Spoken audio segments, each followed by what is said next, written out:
Hello everyone, Alex Smith here, Rupert Honeywood from Biz-Growth Bureau. Thank you so much for taking the time to join us once again.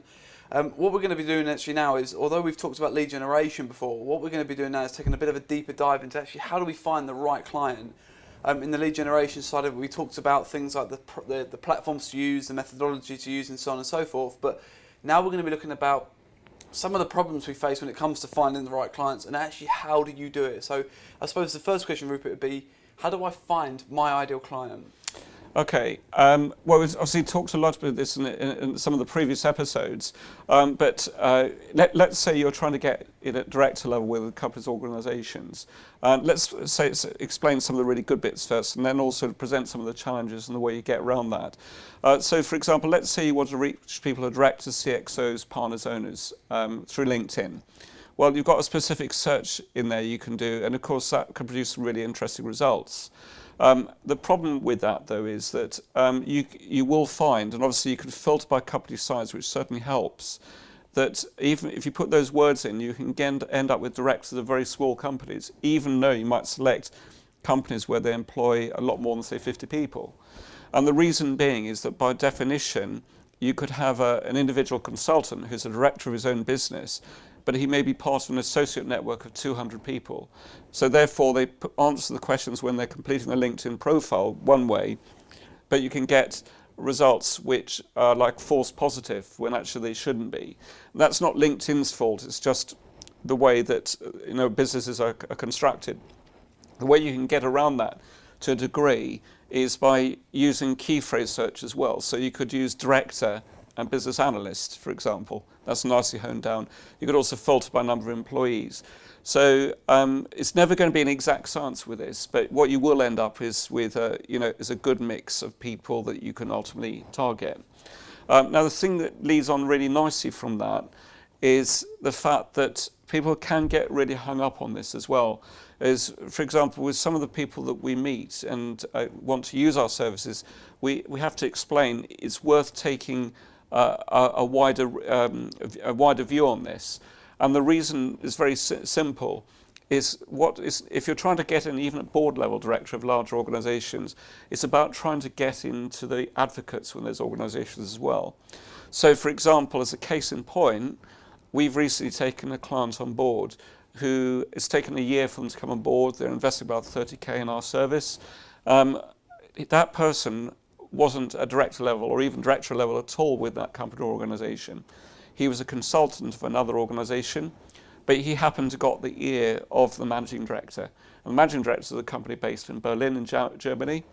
And what we've found is that because we built the relationship around the individual, the individual himself, it was a gentleman in this case, actually sold us from within, and we ultimately ended up with the deal or the contract. And the same principles apply. Now, where we find this can be an issue, sometimes people get really hung up on this. For example, if you're into high-end executive coaching or working at board level within companies, larger companies, if you've got, say, a director, you may find that department for that one director may have 10, 50, 100 people in it.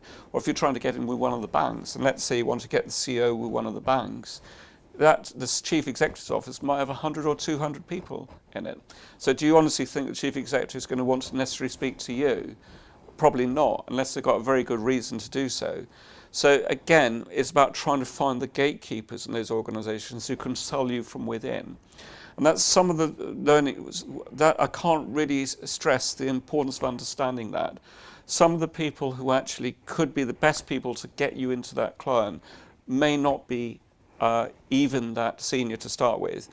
And there's another story which I'd also like to share relating to that, and that's with a major supermarket chain. They've got an insurance product or some insurance products. And we developed a relationship with another supermarket chain. It was a senior product manager that signed off getting this particular contract.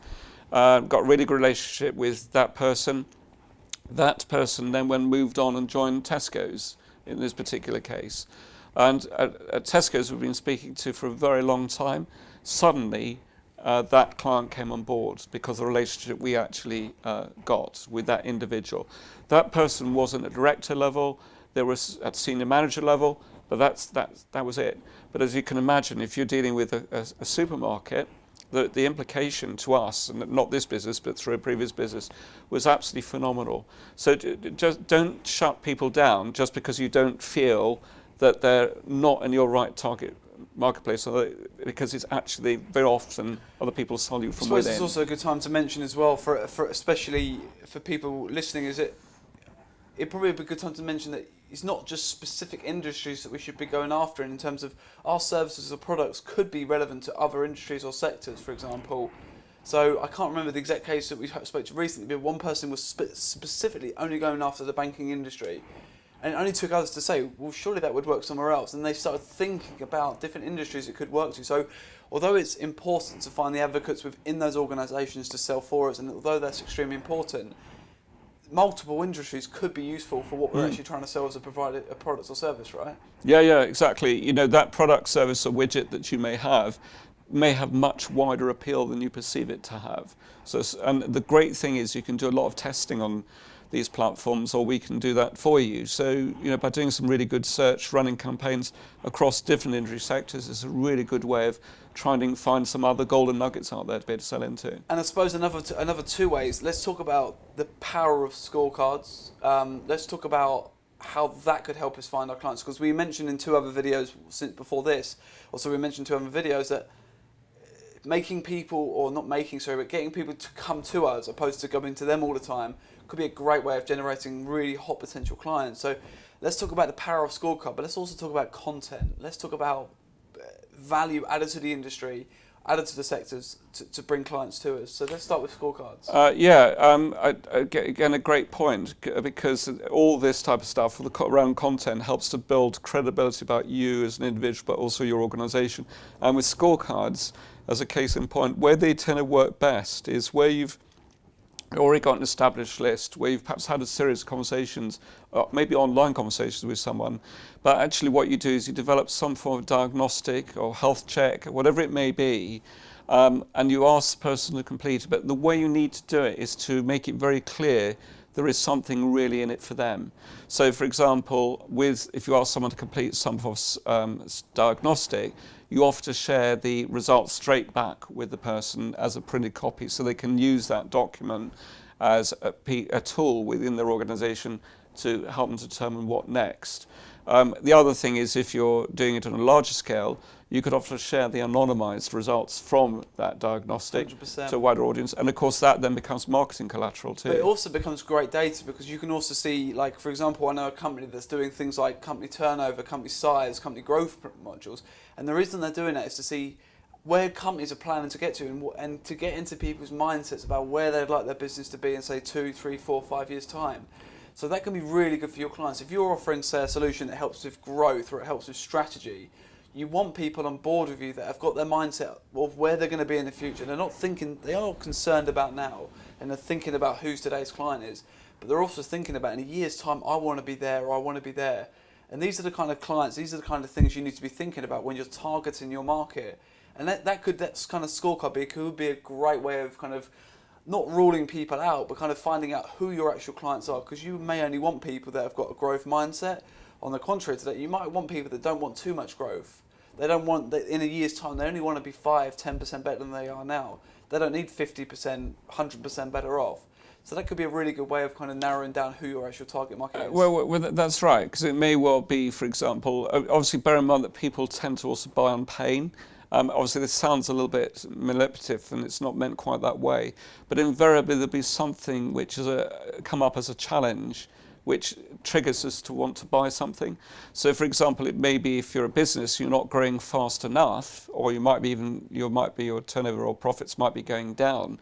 So there might be an element of pain where you feel you need to take some form of action. I mean, not to contradict what you're saying, but and let's just reword it in such a way so that other people may be able to benefit from this. Is that although it may not be a pain, everybody at some point will need a solution to a problem. Everybody will need something. They will have an issue, whether it's personal or in the business world. They will need a problem that they need a solution for. Make sure you provide that solution. And it comes back to what we're talking about, a consultative sale. Don't just try and sell your product, just trying to clear that pain or whatever. Try and provide that solution that they need. because anybody can sell anything. A great salesman could do that because they're just an objection handler. Whereas be a solution provider, this real cliche thing about giving someone what they actually need to solve a problem. And that's the best way of doing it. That's the best way to be thinking about it. Quite. That's maybe a great way of capping this bit off about how to find your ideal clients, about become an expert at maybe just one thing. Be very, very good at one thing. Instead of jack of all trades, just be honed down on one thing. Now, we can't obviously mention names, but we spoke to a coffee company once who started back in, I think, the 80s. And he was asked all the time, why don't you do tea? Why don't you do tea? And he said, because I just sell coffee. And he became an expert at just selling coffee. And that's maybe a great thing to think about. Instead of thinking, oh, I'm going to do this, I'm going to do that, just become an expert in your field and do that extremely well. Yeah. I think it's a very valid point. And where this can be a real issue, interesting enough, is in the coaching consulting space, is you'll find that people will turn around and say, well, actually, I can do virtually everything, or most businesses, my ideal target client. But what you people need to do is to think about some of the areas where you have some really specialist skills, where you add the greatest value. And those are the type of clients you ultimately want to go for, because they will tend to pay a lot more for your service provision. You'll be in a competitive environment, you'll really stand out, and you're going to have a much better chance of closing those pieces of business. It'd be also a great thing to mention. If you are watching and you're sitting there thinking, well, I try and do everything, a great solution to this is plug people in around you. Experts in your field that you trust, either friends or recommendations, or even through networking and social platforms. Plug in experts around you for referral schemes and revenue share schemes. Experts around you to take that load off. Not only is that scalable, but you can trust people to be able to grow and scale your business because you can outsource it. If you take on a client, say you're a strategic, or you're a marketing client, and you want to plug in, say, sales around that. Instead of you learning about sales, plug an expert in that field, plug a master in that field in around you so that they can work alongside you. It gives you a much bigger presence, it allows you to scale, and it also allows them to be experts in that field and do what they're doing already. Yeah, and I'd really recommend that. With one slight word of warning is when you do recommend people in, just make sure they're pretty damn good, because obviously people are going to only measure you by the quality of that introduction. So if you're a business growth coach and you come across someone who needs to raise finance, make sure that the company you're referring them into, you can recommend them with total confidence, because your reputation is more important than anything else.